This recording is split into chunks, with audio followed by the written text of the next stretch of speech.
Hi you guys, and welcome back to Jewell's Gems.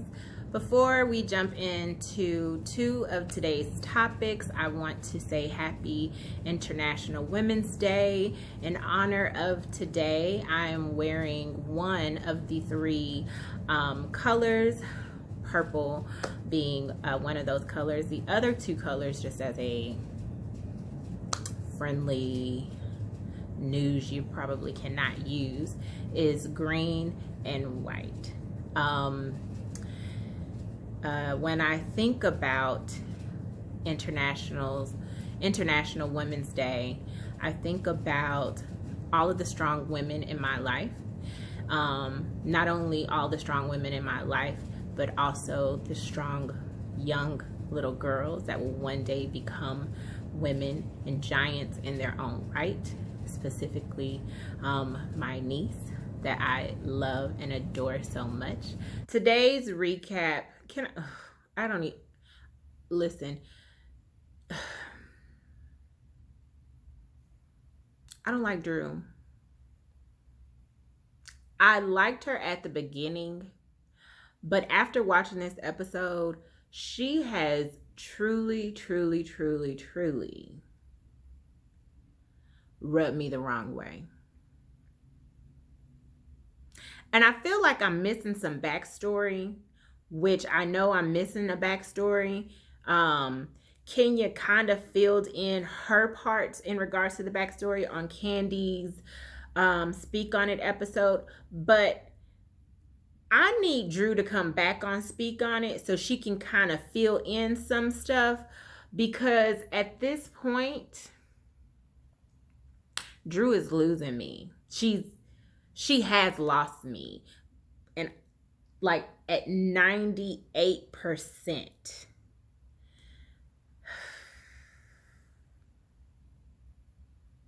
But we're gonna get to that. So today's review is going to be about the Real Housewives of Atlanta. This is the season 13, episode 12. Is it episode 12? It's episode 12. Anyways, so Drew FaceTimed Cynthia to discuss which song she wanted Drew to sing at her wedding, which this episode has confirmed that it is, at that time for that particular scene, is 4 days out from her 10/10 wedding. And so that's October 6th. So on October 6th, she found out that the dress that she ordered or had ordered for her mom would not be there until October 16th. And that obviously is not going to work because the wedding is on 10/10. So she's stressing out, which is rightfully so. The mother of the bride's dress is extremely important, so I get it. Mind you, they pay for expedited shipping. Girl, COVID has done a number on people. I can't, But anyways, so the song that they chose was Monica, Angel of Mine. So Mike is there in the living room with Cynthia as she's FaceTiming Drew, and asked how does he like the song Angel of Mine, and his intelligent self would have said the same thing as me. I like it when Monica sing it. This is no shade to Drew. I'm sure she can sing. However, girl, Monica is here. Like, Monica's in the same city as me. I'm sure you all can afford Monica to come to your wedding and sing that song for you. Especially with you all, not to take advantage of the fact that people's travel and tours and everything have put to a hold, but I'm sure Monica would have been willing to give you a nice negotiated discount, because I would have taken advantage of that. No shade, Drew. So anyway, so we move on to the next scene with Kenya and her father. Now, her father is someone who is extremely rough around the edges, as Kenya stated, and he has a very old school, rigid way of thinking. So me and him naturally would probably bump heads.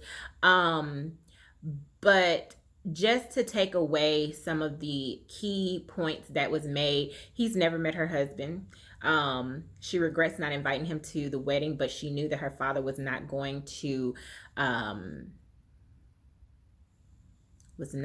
like her husband.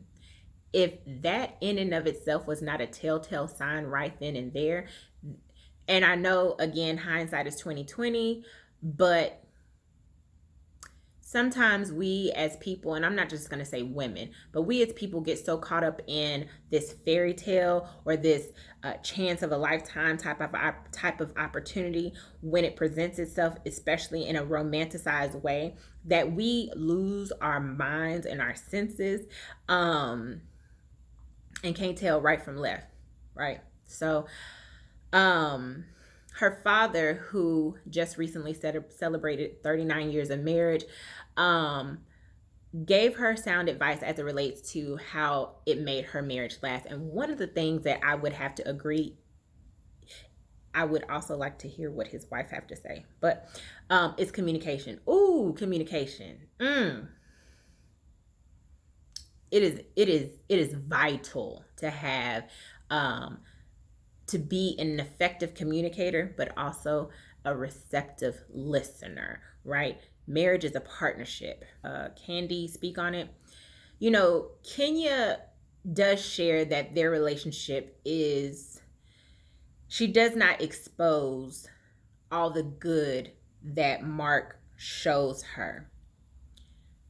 I wish she would, so we would not have a skewed and objective perspective of him.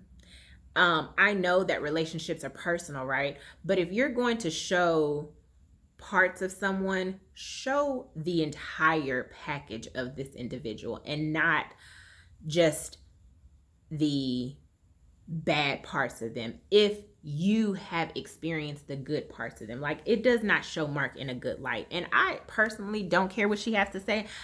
I know what it's like to be with someone who is a master manipulator, whether they know it or not.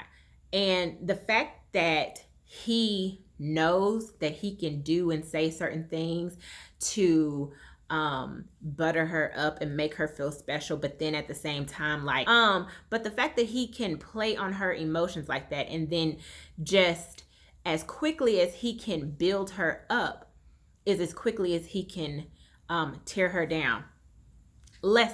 So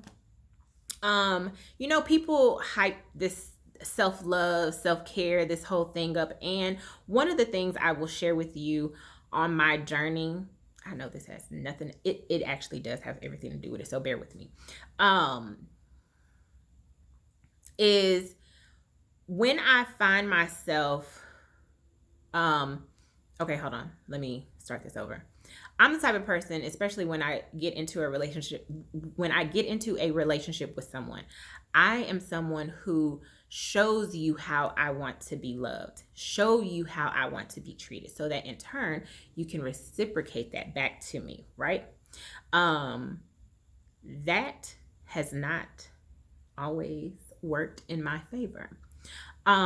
Because people that are not accustomed to giving, in the way that I give, love to receive the gifts, but is selfish in returning that reciprocity back to me. So, one of the things that I have been specifically nurturing myself on within the past year is I am treating myself how I want to be treated. If I want flowers, I'm not waiting on anyone to bring me flowers, because if I did, I would be waiting forever. If I want to go somewhere, I'm not waiting for someone to extend an invitation to me so we can enjoy this together. No, I am taking my goddamn self. And so the reason I say that is because once I started treating myself the way I wanted to be treated and not depending on someone else to treat me in that way, no longer does anyone have this carry the load or have the responsibility or the potential of taking advantage of my emotions. And so that is one thing I urge Kenya to do. I'm not saying that Kenya doesn't love herself, but I don't think that people have really taught people what it means to love yourself. Like, on a surface level, yes, I love myself. I'm not going to put myself in harm's way, but you don't realize how sometimes you may not physically put yourself in harm's way, but emotionally and spiritually, you do. And you have to learn how to protect yourself from that. That's where discernment comes into play. But I wish more people would teach you on how to truly internalize what you're seeking from your special person or your significant other, and turn that inward. Because once you then turn it inwards and you start showing yourself how you want to be treated, then naturally you're not going to accept anything less. That's just what I know. So that is my advice to Kenya as it relates to any relationship that she's dealing with someone romantically. Take some time.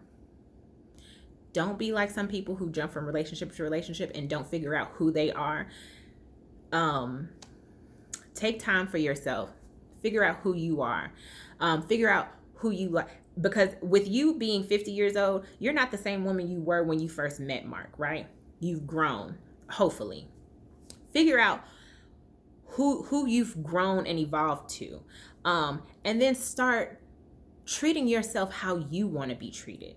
That way, if anybody approaches you and tries to romanticize you by giving you things that you already give yourself, it's not going to even be a big deal when they give it to you. Not to say it's not going to make you feel special, but they're going to have to come a little harder, if you will. They can't come to you on no basic shit. That's my point. Because you've already established your baseline, you've already established your standard. So because you've already established that foundation within yourself, anybody who cannot exceed that is really wasting your time. And that is not to say that you think you're better than anyone. No, it's just I have a standard. You're not meeting it, and it's okay. So moving on along. The next scene is with in between that, Marlo sent a text message to the girls asking for them to meet at a pumpkin patch. Cynthia can't go because that would make it 3 days before her wedding, and she has a lot of things to get done. Let me tell you the list of stuff this woman needs to okay, so one, her mom needs a new dress. She's also lost 2 bridesmaids. Mike's lost a groomsman. They're not gonna be able to make it. They're still on Earth. Mike's ring came in from London, baby. When she said that, I was like, "Ooh, that's fancy, right?" Because I'm thinking of Jared. I'm thinking of Robin's brothers, or is it Kay's jewelry, or is it, I'm thinking of very my price range. When she said London, I was like, oh yes, come through, ring. But it doesn't fit. It's too small. Noelle's dress does not fit. And to make matters worse, during a global pandemic, there is a 50-50 chance that Atlanta is going to experience a hurricane.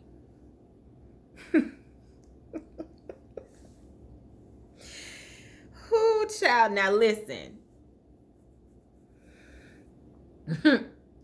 That's too much. That's too much. That's too much.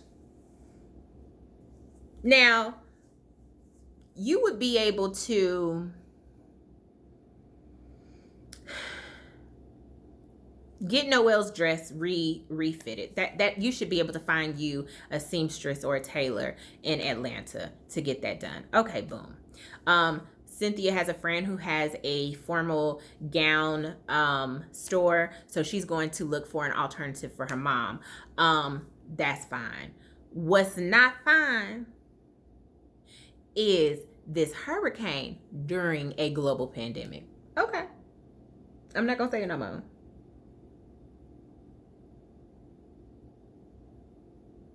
But okay. The next scene is with Kenya and Drew. And one of the things that Drew is trying to find a balance with when it comes to these ladies and her being the new cast member is trying to better understand each of the personalities on the show, and then also trying to make sense of how one day everyone can be hot and then the next day they can be cold. So I'm not going to even sit here and insult my intelligence in thinking that Drew has not seen any season of Real Housewives of Atlanta. So I think, okay, I think where Drew is coming from is that she's trying to find a genuine connection with these women. And I'm not saying that she cannot establish that, but I don't think it's realistic to believe that you're going to find that off the jump. Like, I don't care how zen, cool, calm, collected anyone is, you still got to feel people out and still figure out if their personality matches with yours. And you're not going to figure that out, I don't think, in the first season. I know she knows Cynthia, or that's how she came into, did she come through? She came through via Eva, right? So Eva was your connect with these women, but she's no longer on the show.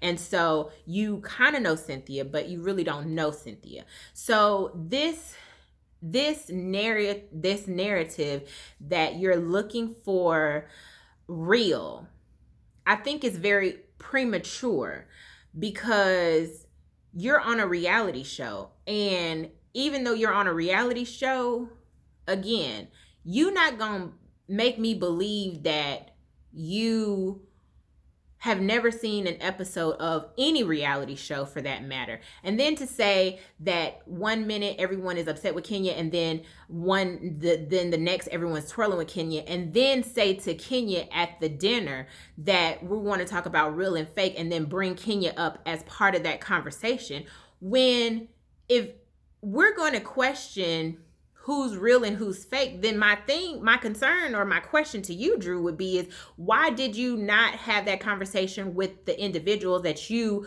seen that was upset with Kenya, then the next day twirling with them? To me, that is who that energy and disposition needs to be directed towards, and not Kenya. I get where Kenya's coming from, where she's a little caught off guard and apprehensive, like, whoa, where the hell did this come from? Because I don't believe that I've given you this impression, right? So I'm going to quickly fast forward through this, because it was excruciatingly difficult to sit here and watch Drew and Kenya go back and forth, because this editing was not done very well, because I was really confused when Kenya seemed like she had moved forward from the real versus fake topic. Also, let me say this. Drew was like, first things first, I felt some type of way in regards to the private, is it private jet? Girl, I don't know. The private plane, or however, and how they were being transported. Okay. I think that was a miscommunication or misunderstanding. I think that Kenya, because she's never interacted with Drew, she should have said, don't tell the ladies, because I want to be the one to say it. I think had she given that additional caveat, then Drew wouldn't have said anything, I think, or I would like to believe, at the table. So I can kind of see where Drew is coming from. This is where I don't see where Drew is coming from. So then she said her last straw. So I'm with Kenya. Like, how do we go from this experience to then a last straw? Like, that's just like your employer coming to you and is like, I'm giving you a verbal, but on this instant, and then a couple days later, you know what? This is your final warning. You haven't even given me a chance to like do better or be better. Like you've not given me an opportunity to show you that I can grow from this. That is the equivalent to what Drew's initial issue was to the final straw equivalent. Like, it was just so off-putting to me. And I don't agree with everything Kenya does, so it kind of feels weird for me to like be advocating for her. So, okay, growth, I'm here for growth. So that confused me. So then when she brought up the fact that she couldn't bring her daughter. Don't Drew got 3 kids? Ain't her mama at home? Ain't her husband at home? Okay, so anywho, she got 3 kids. So why was your argument solely about your daughter? Because Kenya has a daughter? Because then if that's the case, wouldn't you want to bring your other 2 children? Like, wouldn't you want to bring all 3 of them? I'm just asking, right? If we want to talk about, what makes your daughter more important than your other 2 children? Is it because she's the youngest? And even then, that's still not making sense to me, because your mama is at your home with your husband. So you have help. And based on the ride from Atlanta to Charleston, is that the city I was at? Anyways, Candy explained to you all that Kenya does not have the support system that most everyone else has. So she has to navigate in this world as if it's just literally her and her daughter. Everyone walked away like they understood, but then you come back and you still trying to use that as your final straw. Drew, no. You sound like you are being wound up by someone else being Porsha. That sounds like a Porsha argument. And even Porsha doesn't have the same argument. But I digress. So the next scene is basically, I'm going to do a Alexander Rogers fast forward real quick just to give a very high level overview. But words got out somehow to the blogs, tabloids, media outlets, if you will, that 2 cast members slept with Bolo. We already know how I feel in regards to that, but that's neither here nor there. So one of the producers asked Cynthia in the green screen, who do you think leaked this information? And Cynthia was like, I know it wasn't me, but I know it's possible that it could be someone who is pressed. And if you watch the previous episodes, you know that there was only one person that was pressed, and that was the Kenya Summermore.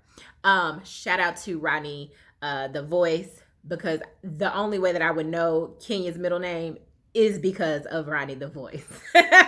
But anywho, so then moving right along, Kenya in the green screen is asked, who does she think leaked the information to the blogs and media and tabloids? And she believes, which I think it's pretty plausible, that one of the ladies told somebody, and then that somebody went to the blogs. And the first person that came to mind was Don Juan. So the ladies gather at the pumpkin patch, with the exception of Tanya and Porsha. Porsha is like an hour and a half late because GPS has taken her around the world and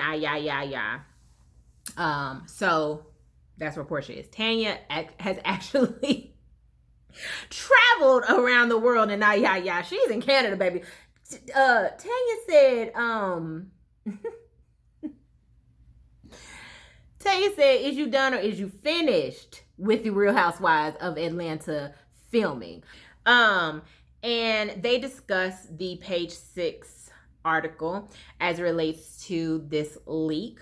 One of the things that I have heard other vloggers say is that producers, people who work for the production company, has been known to leak stories. So there is also a possibility. But one of the ladies, I can't remember who, asking like, did you leak the story? Because she was the one that was press. Detective Kenya Moore. And she was like, no. Now, had it been TMZ or B Scott, shout out to B Scott, then then I might be able to confirm that for you. But if you know Kenya Moore like I know Kenya Moore, baby, she is not confirming anything. Okay? She ain't confirming nothing. Ooh, she's never confirming it. She is never going to give you that satisfaction. You understand me? She gonna deny till she die. Tanya needs to take a cue from that. But anyways, so one of the things that they ended up doing is eventually calling Cynthia, who again is looking for a dress alternative for her mom for her wedding, which is now 3 days out. And they call and ask her if she has done the prenup. She confirmed that she has not done the prenup, which we all know Kandi is a stickler for. Kenya is also a stickler for. The difference between Kandi and Kenya is that Kandi made sure, even if it was on the day of her wedding, that that prenup was getting done and finalized. They wasn't walking down that aisle until that prenup is done. Kenya is pro the prenup. However, she did not do a prenup, nor did she do a postnup with her husband. So she acknowledges that she doesn't take her own advice, which many of us, we're all guilty of that. Kenya is no different than any one of us who will give sound advice to our friends, but sometimes won't take that sound advice for themselves. So Cynthia confirmed that she's actually not done the prenup. They're going to work on the postnup. Is Kandi happy about it? No, but at least she's done her due diligence as a friend to say, hey, you can't say I didn't tell you. So after they have this conversation with Cynthia, they then part ways. Kenya and Kandi depart. Shamia, Marlo, Drew are actually standing back to wait for Porsha, who is still baby, she's still trying to arrive at this goddamn pumpkin patch. So in the meantime, they talk about the different riffs or singing noises or vocal practices that Drew was doing at the dinner with Kenya. They bring it back up as part of a discussion, and Drew makes the statement that the reason why, now mind you, she's talking to Shamia, who can actually sing. And when I say actually, again, I'm not trying to take anything away from Drew, but earlier in between that whole prenup situation and this particular scene, Drew asked Kandi if she does these vocal practices at the table, and Candy's like, not while I'm eating dinner. Nobody does. Drew was being extra, but okay. Drew made the statement that the voice warm-ups that she was performing at the dinner table with Kenya, that Kenya should do those voice warm-ups because that would help her with her marriage.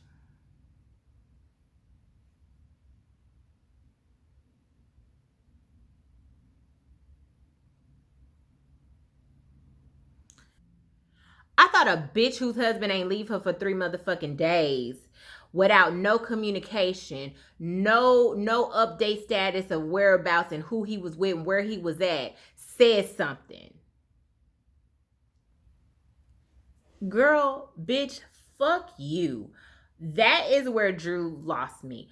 Drew has been on these green screens and even in the episodes speaking on shit she ain't got no business speaking on. And I really it's so out of line. You know, when your shit stank, you can't speak on nothing, boo. You can't speak on nothing. You can't speak on nothing. You can't speak on nothing. You can't speak on nothing. Because, bitch, we see you and Ralph for your works. Girl, the fuck? Porsha finally arrives. And one thing I can respect about Marlo is that she is going to call a thing a thing. So when Porsha arrives, you know, they greet her and they, you know, do the little but Marlo addresses Portions like, you know, ever since I made up with Kenya, it feels as though there's been some distance with us. And Portia's trying to, you know, come across like, what? You know, there's not a big deal, da da da da. And, you know, we seen on the previous episode that Kenya, okay, Kenya, is you talking about me? No. That Porsha felt some type of way because it seems as though there's been this alliance that's been formed secretly, and now that Marlo has became friends with Kenya or has rekindled a friendship and is working on building a friendship, that alliance has been broken. Kind of like the same alliance that Porsha had with Nene and it caught everyone else off guard last season.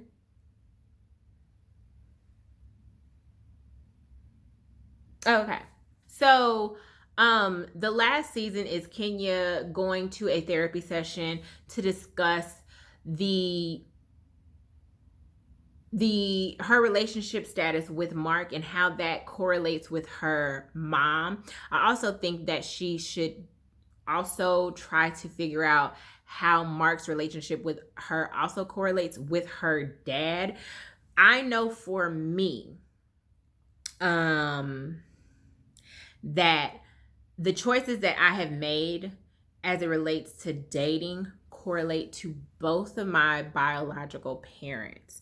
And I know that sometimes, you know, because you're dealing with a man, that people like to equate that you have daddy issues. That's why, you know, certain relationships don't work. But they miss out on the impact of your relationship with your mom, also contributing to the factor of how you choose your mate as well. So that is one thing that is one constructive thing that I hope that she includes in her therapy. If she doesn't, I hope that she is guided to speak with her therapist as it relates to both of her parents, especially.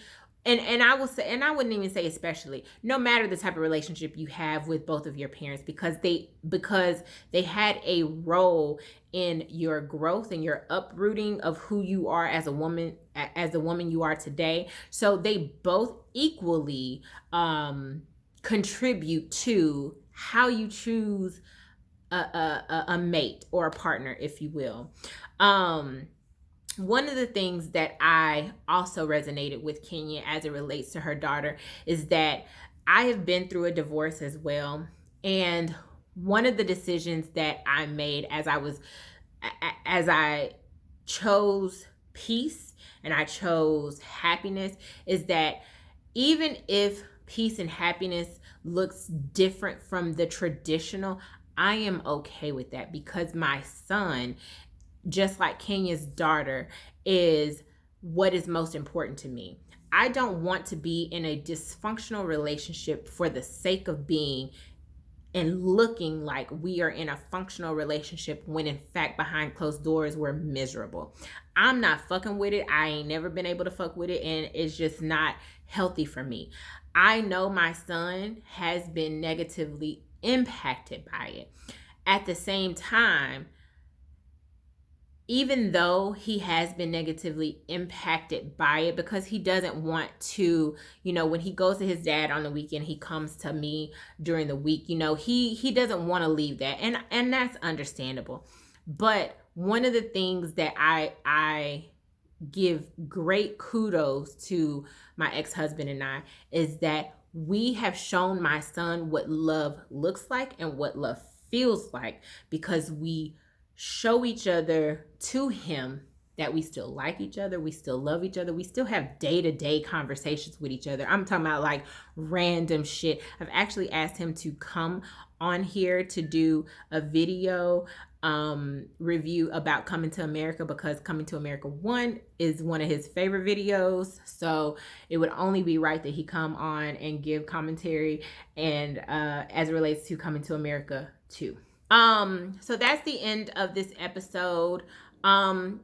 As somebody who is a faithful YouTube watcher, I apologize that my video seems lengthy. I look at other people's reviews and I get anxiety and intimidated because their reviews are like so quick. But I think that for me, the value in it is not only giving you the recap of the scene, but also my personal opinion and thoughts as it relates to how I would interact in regards to that situation, or what my thoughts and opinions are of that situation. So I thank you so much for your support. I thank you so much for your time, and I cannot wait to interact with you later on.